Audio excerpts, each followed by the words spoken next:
that is our applications of derivatives. Applications of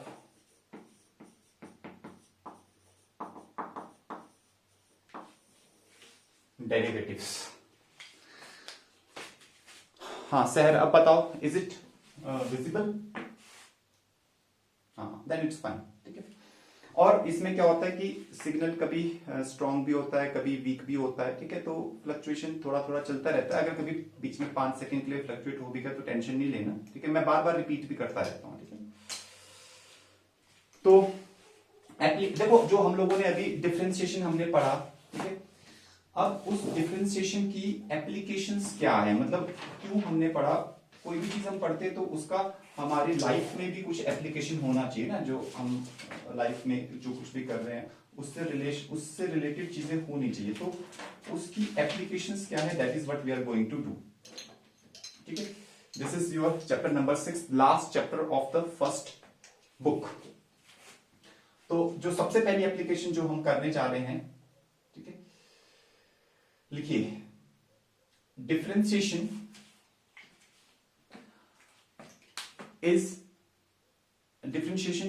gives us the rate. Differentiation gives us the rate of change of a physical quantity with respect to another physical quantity. Differentiation gives us the rate of change. Differentiation gives us the rate of change of a physical quantity. Rate of change of one quantity, physical जरूरी भी नहीं है, one quantity या one variable लिख लो, वो ज्यादा better रहेगा mathematical terms में। One variable with respect to other.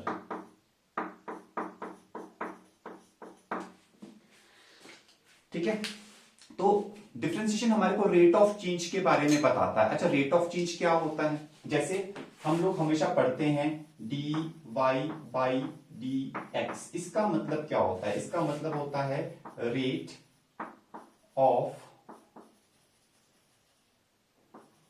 Of change of y with respect to x। dy by dx इसका मतलब क्या है? Rate of change of y with respect to x। मतलब जो भी y क्वांटिटी कुछ भी है उसका x के रिस्पेक्ट में क्या चेंज हो रहा है, rate of change of y with respect to x, ठीक है। इसको हम dy by dx को हम रेट मेजरर भी बोलते हैं। It is also called as the rate measurer. Rate measurer इसलिए क्योंकि ये रेट को मेजर करता है कि एक चीज जो dy by dx है तो उसमें y वाली जो क्वांटिटी है वो x के साथ किस तरीके से वेरी कर रही है, ठीक है। और बहुत इंपॉर्टेंट है और बहुत आसान भी है ये यूज। जैसे मैं आपको एक छोटा सा एग्जांपल लेता हूं। मान लो हमारे पास जैसे गुब्बारा है, ठीक है। हमारे पास एक गुब्बारा है, हमने उसके अंदर हवा भरी, ठीक है। और वो स्फेरिकल शेप का हो गया वो गुब्बारा, ठीक है। तो वो स्फेरिकल शेप का गुब्बारा है, ठीक है। और यहां से हम उसके अंदर कुछ हवा फिल कर रहे हैं, यहां से हवा डाली जा रही है।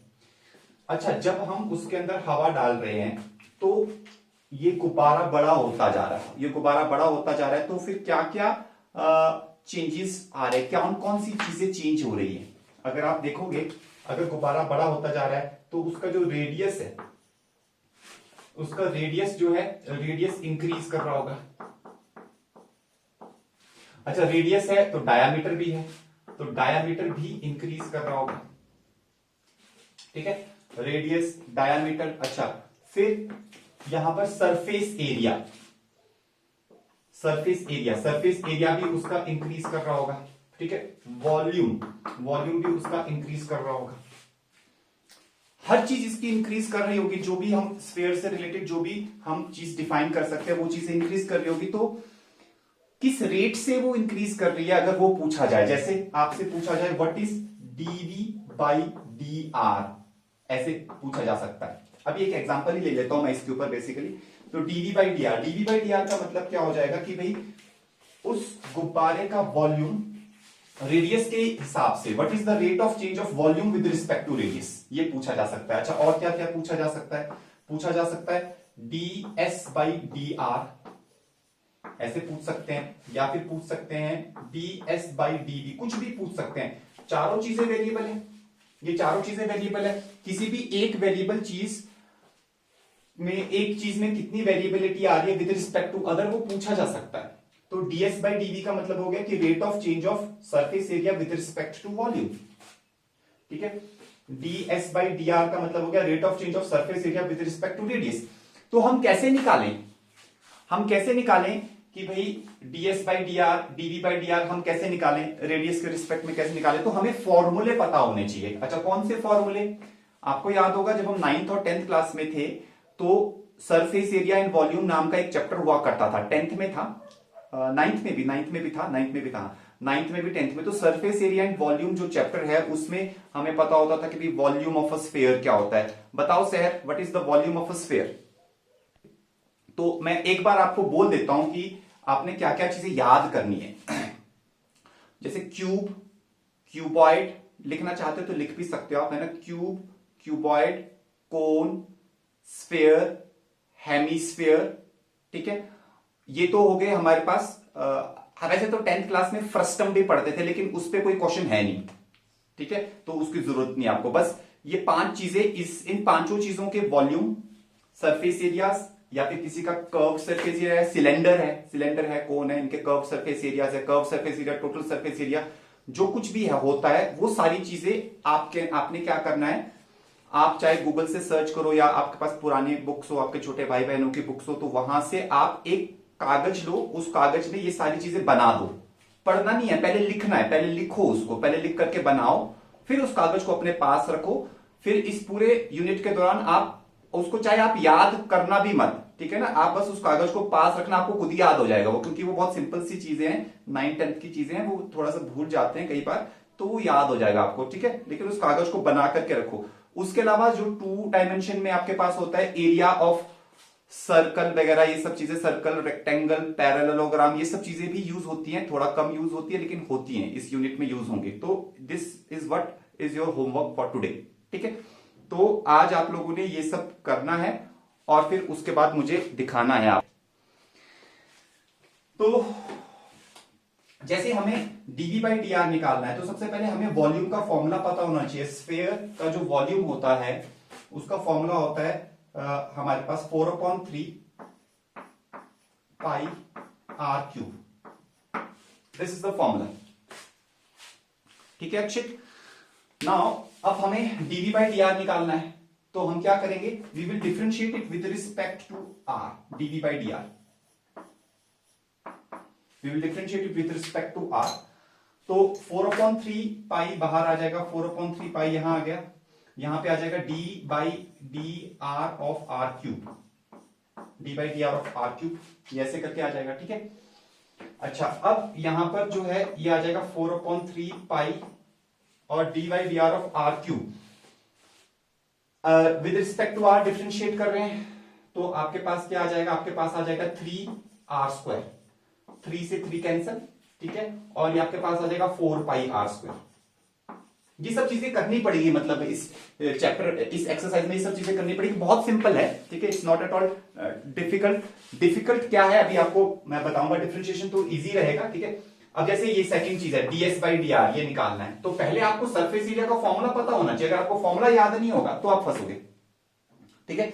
तो सरफेस एरिया का फॉर्मूला जो होता है, किसी ने ठीक बोला था, 4 पाई r² होता है, 4 पाई r², और फिर इसको डिफरेंशिएट करेंगे विद रिस्पेक्ट टू r।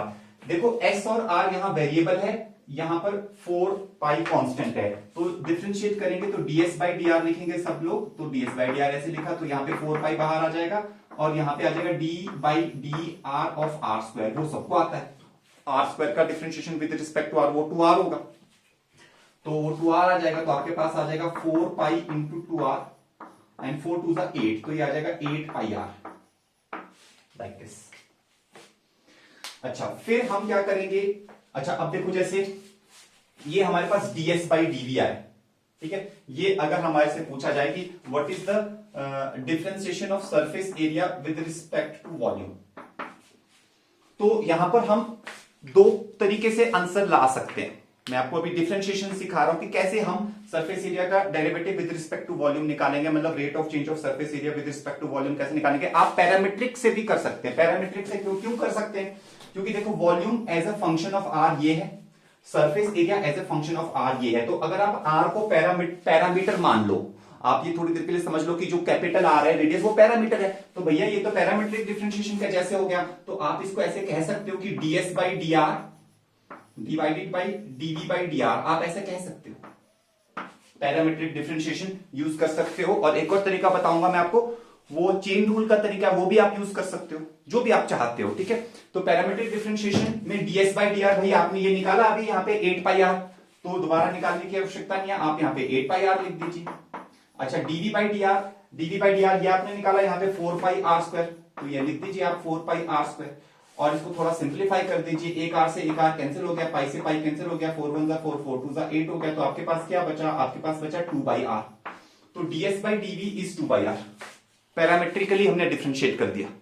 ये सब छोटी छोटी चीजें, लेकिन इसको समझना पड़ेगा आपको। अच्छा, एक और तरीके से भी कर सकते हैं ds बाई dv, हम एक और तरीके से भी कर सकते हैं, देखो चेन रूल से भी कर सकते हैं। बस आपको ये समझना है कि ds by dv is what? It is the rate of change of surface area with respect to volume, because surface area as well as volume, both the things are changing here. So अगर आप इसको करना चाहते हैं तो ds by dv निकालना चाहते हैं, तो ds by dv निकालना चाहते हैं, तो सरफेस एरिया को डिफरेंशिएट करना है। तो सरफेस एरिया का फॉर्मूला पता होना चाहिए, तो पता है 4 पाई आर स्क्वायर है, ठीक है। पैरामीट्रिकली करना नहीं करना चाहते, पैरामीट्रिकली ऐसे है, पैरामीट्रिकली नहीं करना चाहते तो ऐसे भी कर सकते हैं, d by dv of 4 pi r square. लेकिन अब थोड़ा चेन रूल का ध्यान रखना पड़ेगा, क्योंकि यहां पर हम with respect to volume differentiate कर रहे हैं, we are not differentiating with respect to radius. तो 4 पाई तो चलो माय डियर बाहर की तरफ कांस्टेंट ले लो, 4 पाई बाहर आ गया, और यहां पे आ जाएगा d by dv of r square. अब यहां पर डिफरेंशिएशन में चेन रूल का ध्यान रखना, क्योंकि यहां पर वेरिएबल v है और यहां पर वेरिएबल r है, तो चेन रूल तो आपको अब अच्छे ढंग से आता है। तो 4 पाई बाहर रहेगा, आर स्क्वायर का डिफरेंशिएशन आएगा 2r into d r by d v, 2r into d r by d v, ये चेन रूल लगा है। अभी dr बाई dv कैसे निकाले? अरे भैया dv बाई dr निकाला था हमने, यहां देखो dv बाई dr ये निकाला था, कितना था? 4 पाई आर स्क्वायर। इसका रेसिप्रोकल कर दो, इसका रेसिप्रोकल कर दो, तो dr बाई dv आ जाएगा आपके पास, तो dr बाई dv आ जाएगा 1/4 पाई आर स्क्वायर। अब आप यहां पे डाल दो तो आपके पास आंसर आ जाएगा 4 2 जा 8 pi r multiply by dr by dv is 1/4 pi r square, 1/4 pi r square. और इसको सिंप्लीफाई कर दो, पाई से पाई कैंसिल, 4 1 जा 4, 4 2 जा 8, आर से आर कैंसिल, ये देखो फिर से सेम आंसर आ गया 2 pi r. So there is a huge flexibility. अगर आपके फंडे क्लियर है तो आपने कैसे डिफरेंशिएट करना है, कैसे किसके रूप में डिफरेंशिएशन निकालना है, उसके लिए फ्लेक्सिबिलिटी बहुत ज्यादा है और आप बहुत आसानी से काम कर सकते हो, ठीक है। तो यहां पर थ्योरी में सिर्फ इतना सा ही समझने की आवश्यकता है, जो मैंने आपको यहां पे समझा दिया। क्या समझा दिया मैंने आपको? कि dv by dr, ds by dr, ds by dv, इसका मतलब क्या है? Differentiation D simple, dy by dx का मतलब क्या है? dy बाई dx का मतलब होता है rate of change of y with respect to x, rate of change of y with respect to x। इस चैप्टर में हम ये पढ़ रहे हैं अभी एप्लीकेशंस ऑफ, ये जो dy बाई dx के कई मतलब निकाले जा सकते हैं। एक तो हम यहां पे ये पढ़ रहे हैं रेट मेजर में ये पढ़ रहे हैं, फिर अभी टेंजेंट्स एंड नॉर्मल्स में जाएंगे तो dy बाई dx का मतलब हो जाएगा स्लोप, तो dy बाई dx का मतलब स्लोप भी होता है। तो एक ही चीज से कई एप्लीकेशंस है, बेसिकली dy बाई dx की कई एप्लीकेशंस है। जब हम स्लोप की जरूरत पड़ती है तो हम स्लोप के नजरिए से उसको देखते हैं, रेट मेजरर की जरूरत पड़ती है तो हम रेट मेजरर के नजरिए से देखते हैं, फिर उसके आगे वो dy बाई dx हमें ग्राफ की इंक्रीजिंग और डिक्रीजिंग के बारे में बताता है। ये सब चीजें कनेक्टेड है, मतलब बहुत सारी चीजें हैं यहाँ पे, 5-6 चीजें हैं, ये सब चीजें हम यहाँ पे सीखने जा रहे हैं, ठीक है। अब यहाँ पे अब थ्योरी इतनी सी है, इसमें रेट मेजरमेंट थ्योरी इतनी सी है जो मैंने आपको समझा दी यहाँ पे। अब यहाँ पे हम सीधा क्वेश्चंस पे आते हैं, सिंपल सिंपल क्वेश्चंस उठाते हैं, फिर इसमें टफ क्वेश्चंस भी बनते हैं, ऐसी बात नहीं है, ठीक है। जैसे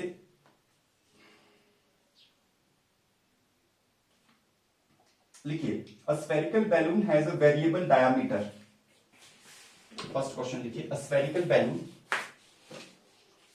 has a variable diameter of 3/2 into 2x plus 3, 3/2 into 2x plus 3, full stop. Determine the rate of change. Determine the rate of change of following quantities. Determine the rate of change of following quantities with respect to x. Rate of change of following quantities with respect to x at x is equal to 2. With respect to x at x is equal to 2. Okay, this is the diameter. D for diameter. अच्छा, what are the physical quantities? First one is radius. Second one is your surface area, SA stands for surface area. Third one is your volume.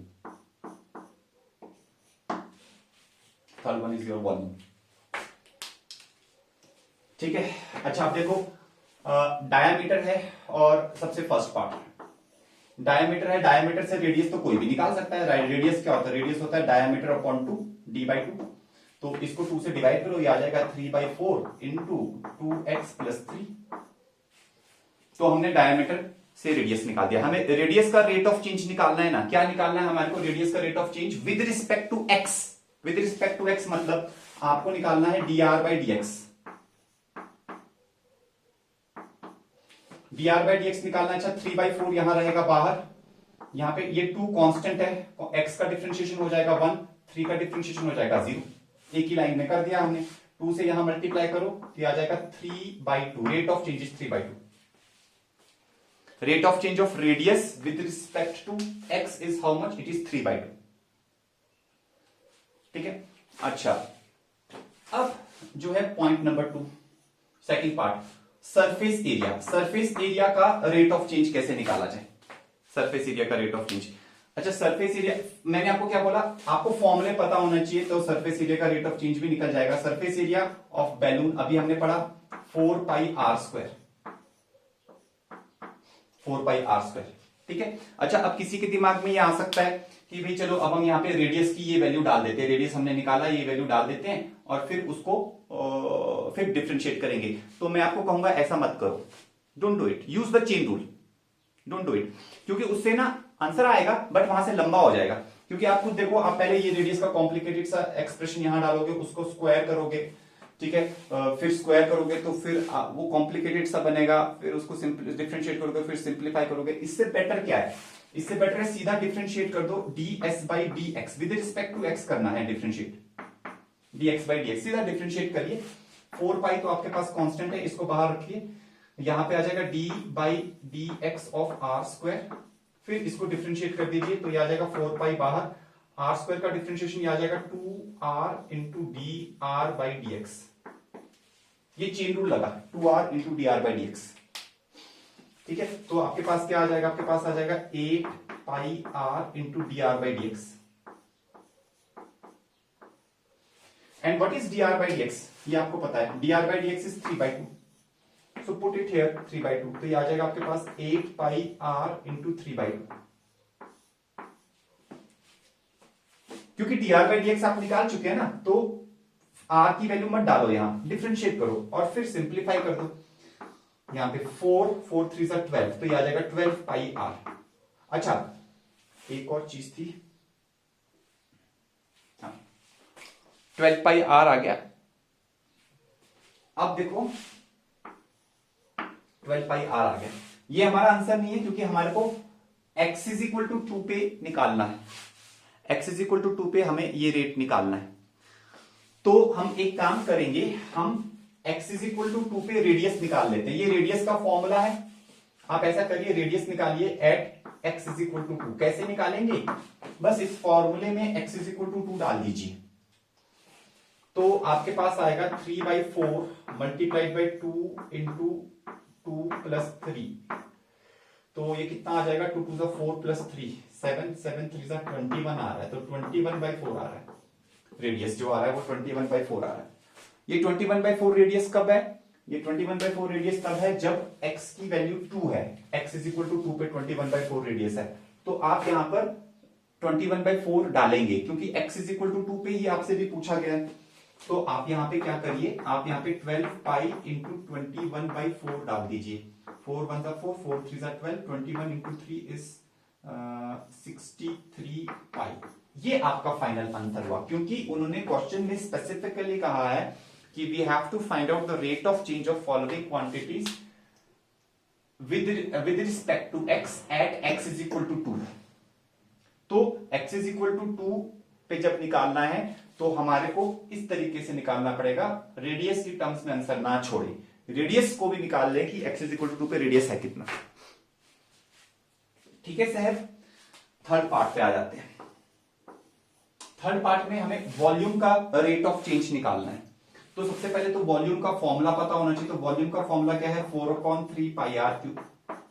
दूसरी चीज मैंने क्या बोली, दूसरी चीज मैंने ये बोली कि यहां पर आपको रेडियस का फॉर्मूला भी पता है, लेकिन आप यहां रेडियस का फॉर्मूला मत डालो, बड़ा हो जाएगा एक्सप्रेशन, उतने बड़े एक्सप्रेशन को काहे को डिफरेंशिएट करना। फिर क्यूब भी है, तो क्यूब तो कभी करना ही नहीं चाहिए। अगर आप रेडियस का फॉर्मूला डालोगे, फिर क्यूब करोगे, फिर सिंप्लीफाई करोगे, फिर डिफरेंशिएट करोगे, इतनी कैलकुलेशन होगी, कहीं ना कहीं छोटी मोटी गलती कर जाओगे।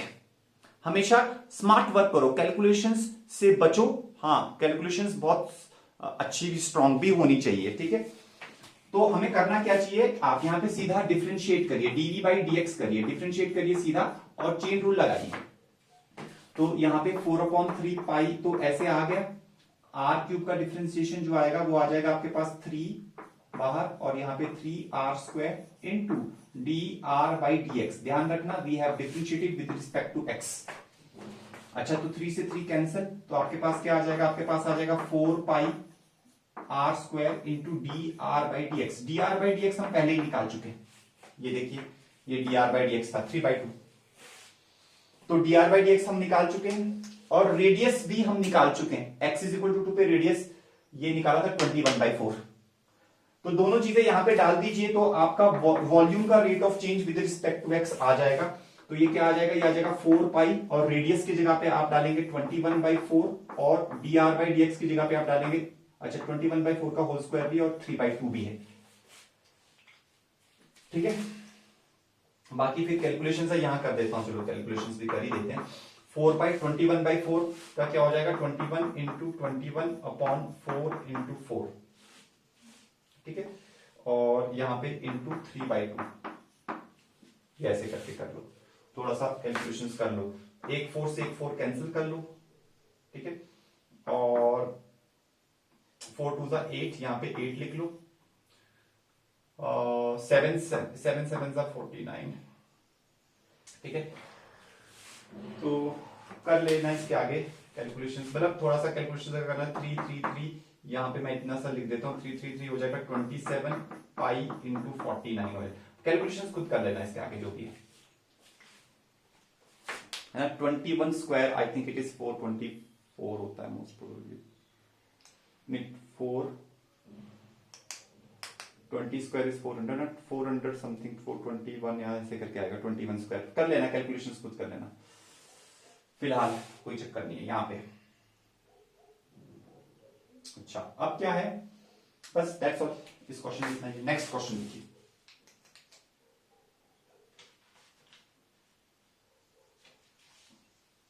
हाँ,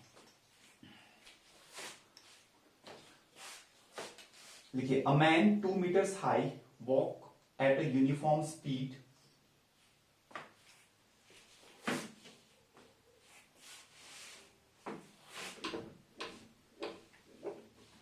a man 2 meters high walks at a uniform speed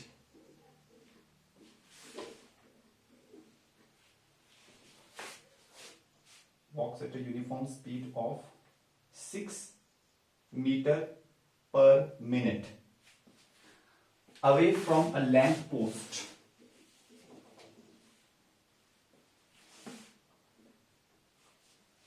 Away from a lamp post of 5 meter height.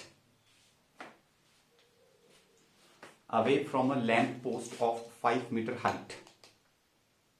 NCERT का ही क्वेश्चन है, बट मैंने इसमें थोड़ा सा चेंज कर दिया है। ठीक है, away from the lamp post of 5 metre high, full stop. First part लिखिए, find the rate at which length of his shadow increases. Find the rate at which the length of his shadow increases. Second part,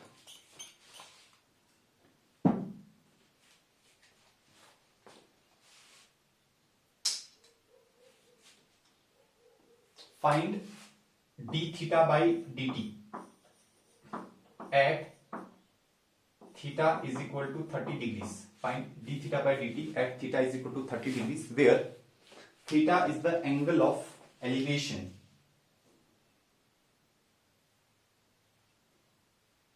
Where theta is the angle of elevation of the end point of its shadow.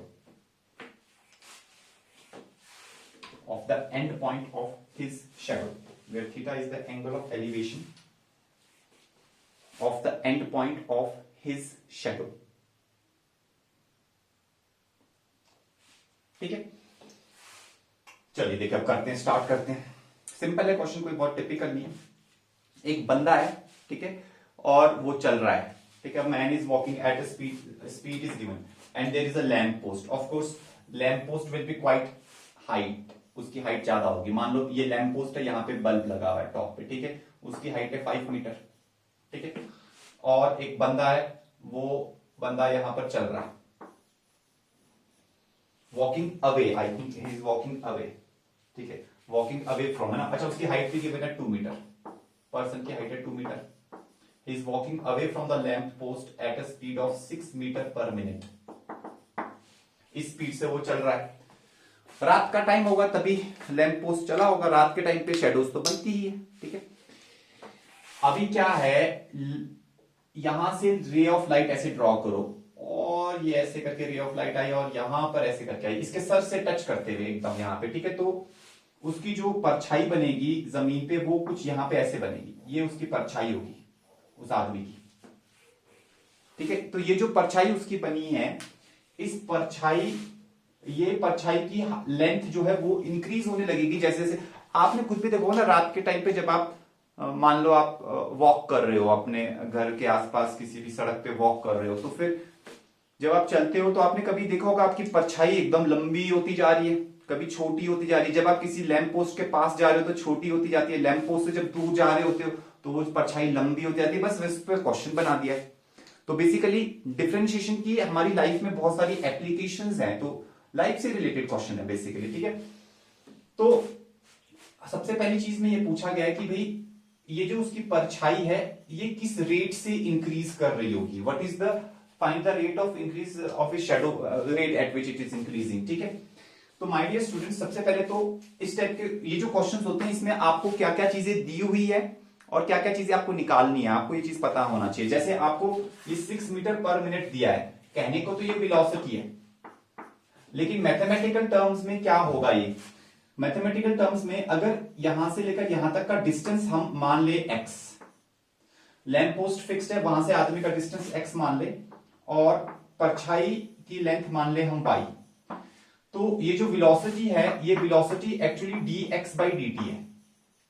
Differentiation derivative के terms में आपको खुद सोचना होगा। यहां पर ही आपकी skills useful है कि आप इंफॉर्मेशन जो आपको दी है आप उसको कैसे इंटरप्रेट करते हैं। Interpretation should be very correct. 6 meter per minute is what? It is dx by dt if x is this distance. And what is asked is dy by dt. तो सबसे पहले ये चीज आपको पता है, dy by dt is what is asked. So dy by dt हम निकालेंगे, dx by dt हमें दिया है। This is what I want to tell you, ठीक है। जब आप ये चीज सोच लोगे कि क्या दिया है और क्या निकालना है, ये तो सेकंड पार्ट का है ना, फर्स्ट पार्ट में ये दिया है और ये निकालना है। जब आप ये चीज सोच लोगे उसके बाद सेकंड स्टेप क्या होता है क्वेश्चन को करने का, कि भाई आप उन दोनों वेरिएबल्स के बीच में कोई रिलेशनशिप निकालो, ठीक है आयुष। कौन से वेरिएबल्स? y और x, y और x के बीच में आप कुछ रिलेशनशिप निकालो, क्योंकि डिफरेंशिएट तो करना ही है। तो वो y और x के बीच में रिलेशनशिप आप कैसे निकालोगे, वो उसमें यूज क्या होगा, उसमें 9th और 10th का मैथमेटिक्स यूज होगा प्योरली।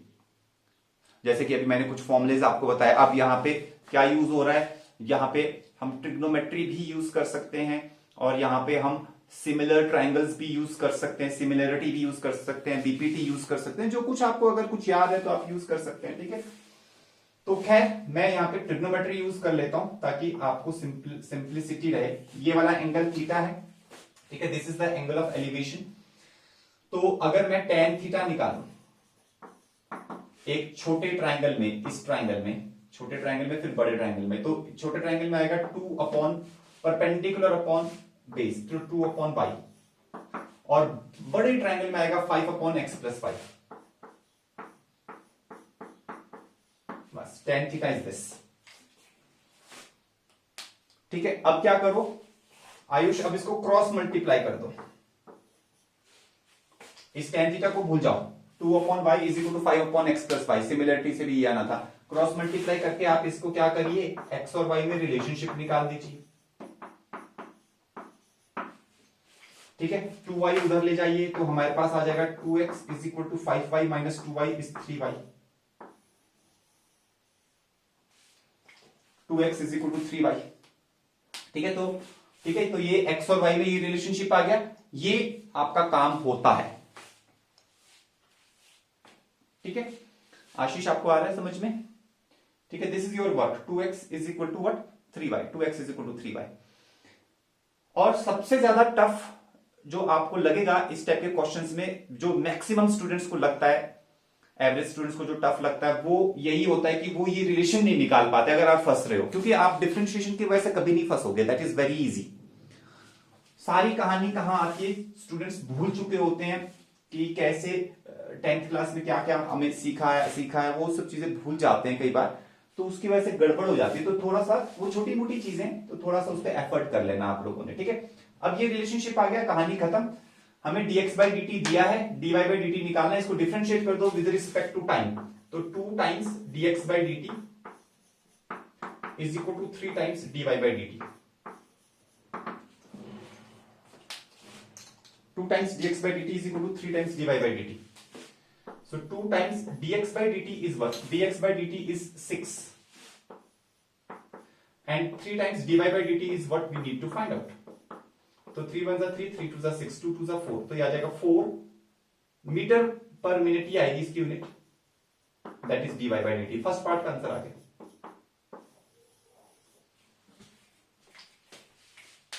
4 मीटर पर मिनट, ठीक है। तो मैंने एकदम एलोबरेटिव वे में, सिंपल क्वेश्चन था लेकिन तब भी मैंने एकदम खुल के आपको बताया कि करना क्या, आपको समझ में आ जाएगा ना करना क्या, तो आप करने लग जाओगे।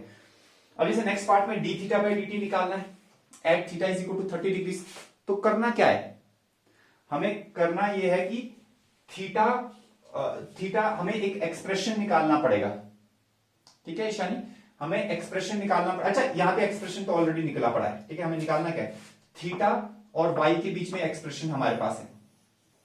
आप क्योंकि आपको dx बाई dt पता है, आपको dy बाई dt अब पता है, ठीक है, dx बाई dt भी पता है, dy बाई dt भी पता है, तो आप थीटा और x के बीच में भी रिलेशनशिप निकाल सकते हो, थीटा और y के बीच में भी रिलेशनशिप निकाल सकते हो, there is no issue in that, ठीक है। लेकिन आपको रिलेशनशिप निकालना है, और थीटा यहां पे क्या दिया है, एंगल ऑफ एलिवेशन, वो तो आपको याद ही होगा एंगल ऑफ एलिवेशन क्या होता था, angle of elevation top of the this shadow, तो ऑफ कोर्स इस तरीके से, ठीक है। डायग्राम में भी मैंने बना ही दिया था यहाँ पे। अब हम यहाँ पे क्या करते हैं, ये tan थीटा जो है इस इक्वेशन को लेते हैं, tan theta is equal to 2 upon by, क्योंकि जैसे जैसे वो बंदा आगे चल रहा होगा तो ये एंगल थीटा भी वेरिएबल हो जाएगा, एंगल थीटा भी वेरिएबल हो जाएगा। तो यहां पर अब आप इसको डिफरेंशिएट कर दीजिए। अच्छा पहले आप इसको ऐसे लिख सकते हैं 2y to the power of -1 differentiate with respect to time. tan theta का क्या होता है differentiation, secant square theta into d theta by d t, chain rule लगाना मत भूलना। 2 तो चलो कांस्टेंट है, y की पावर -1 है, इसका हो जाएगा -1 एंड y की पावर -2, और हम with respect to time differentiate कर रहे हैं तो dy बाई dt लिखना मत भूलना। Chain rule is very important, very very important, ठीक है। तो पहले तो एक सिचुएशन आपको फिजिकल सिचुएशन गिवन होगी एप्लीकेशंस इस पूरे यूनिट में, उस फिजिकल सिचुएशंस को मैथमेटिकल फॉर्म देना इंपॉर्टेंट है, फिर उसके बाद डिफरेंशिएशन में चेन रूल इंपॉर्टेंट है, लेकिन चेन रूल आप लोगों को बहुत अच्छे ढंग से आता है।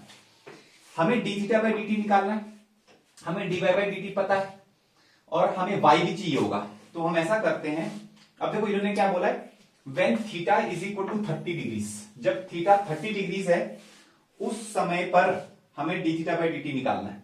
तो जब थीटा 30 डिग्रीज है उस समय पे सीकेंड स्क्वायर 30 तो हम निकाल लेंगे, लेकिन उस समय पे वाई निकालना पड़ेगा हमारे को, कि जब थीटा 30 डिग्रीज है उस समय पे वाई क्या होगा। वाई क्या है भाई, वाई तो ये डिस्टेंस है, वाई तो ये डिस्टेंस है। तो इसी इक्वेशन में आप क्या करो, tan 30 is equal to 2/y ऐसे डाल दीजिए आप। थीटा की जगह पे आपके लिखिए, क्या लिखिए, 30, tan 30 is equal to 2/y। यहां से y की वैल्यू आएगी कब, जब एंगल 30 डिग्रीज है, ठीक है। tan 30 कितना होता है, 1/√3 is equal to 2/y, cross multiply कर दो तो y इज इक्वल टू 2√3, ये आ गया। बस अब हमारा यहीं पे क्वेश्चन खत्म। यहां पर क्या करना है अब आपने, सीकेंट स्क्वायर 30, ठीक है ना, क्योंकि हम d theta by d t निकाल रहे हैं, किस समय पे निकाल रहे हैं, d theta by d t हम निकाल रहे हैं जब angle theta is equal to 30 degree हमारे को गिवन है। तो secant square 30 into d theta by d t, और यहाँ -2, यहाँ पे y की वैल्यू आप ये डालेंगे, ये जो निकाली थी 2√3, ठीक है, लेकिन y की पावर -2 है तो 1/2√3 का स्क्वायर करो, y स्क्वायर हो जाएगा, ठीक है। dy बाई डी टी हमें पता है, दैट इज 4। तो सबसे पहले हमने क्या किया, मैं रिपीट करता हूं स्टेप। सबसे पहले हमने थीटा और वाई में रिलेशनशिप निकाला, उसको हमने डिफरेंशिएट किया, चेन रूल का ध्यान रखा। उसके बाद जिस एंगल पे हमें d theta by d T पूछा है उस एंगल पे हमने वाई को भी निकाल दिया। वाई वैसे तो वेरिएबल है, लेकिन उस पर्टिकुलर एंगल पे उसकी एक फिक्स्ड वैल्यू होगी, वो फिक्स्ड वैल्यू भी हमने निकाल दी और यहां पे हमने डाल दिया। अब हम इसको सिंप्लीफाई करेंगे और हमारा आंसर आ जाएगा। सीकेंट 30 कितना होता है, ठीक है, 2/√3, ठीक है। तो 2/√3 का होल स्क्वायर यहां पे कितना आ जाएगा, 4/3 आ जाएगा, 4/3। D theta by d T यहां पे एज इट इज लिख दो, और -2 और 4 ये आ जाएगा -8, और 2√3 का स्क्वायर कर लो, ये आ जाएगा 4 × 3। तो बस हो गया सिंप्लीफाई, 3 से 3 कैंसिल हो गया, 4 से ये कैंसिल हो गया, यहाँ पे 2 आ गया, 2 से ये कैंसिल हो गया, यहाँ पे 2 आ गया, सिंप्लीफाई भी हो गया, 2 उधर ले जाओ तो आपके पास आ जाएगा d theta by d t is equal to -1/2। ये माइनस साइन भी देखो, अब यहाँ पे माइनस साइन का भी सिग्निफिकेंस है, -1/2 you can write the units as radians per second. कई क्वेश्चंस में आप यूनिट्स लिख सकते हैं, कुछ क्वेश्चंस ऐसे भी होंगे जहां पर आपको यूनिट्स नहीं पता होगी तो आपको जरूरत नहीं है यूनिट्स लिखने की। कई क्वेश्चंस में आप यूनिट्स लिख सकते हैं, you can write the units. तो जैसे पिछले वाला क्वेश्चन था उसमें x जो था उसकी यूनिट हमारे को गिवन नहीं थी, ठीक है। यहां पर हमारे को यूनिट्स गिवन है तो आप यूनिट्स लिख सकते हैं। तो D theta by d t is -1/2 radiance per second. अच्छा, ये नेगेटिव में क्यों आ रहा है, ठीक है, ये नेगेटिव में क्यों आ रहा है उसका भी सिग्निफिकेंस है, वो लास्ट में मैं आपको बता देता हूं। जब भी कोई क्वांटिटी डिक्रीज हो रही होगी, जैसे जब ये बंदा आगे जाएगा तो ये एंगल थीटा डिक्रीज हो रहा होगा, तो नेगेटिव साइन का इंप्लीकेशन क्या है, इंप्लीकेशन ये है कि भाई angle theta is decreasing with time, that's why it is coming out to be negative. अगर कोई पॉजिटिव आ रहा है तो इसका मतलब है वो चीज इंक्रीज कर रही है टाइम के साथ, ठीक है। तो यहां पे लिख दीजिए, नेगेटिव का एक्सप्लेनेशन लिख दीजिए, it implies theta is decreasing with time. It implies that theta is decreasing with time, ठीक है। So that's all। किसी को कोई डाउट हो तो पूछ सकते हैं।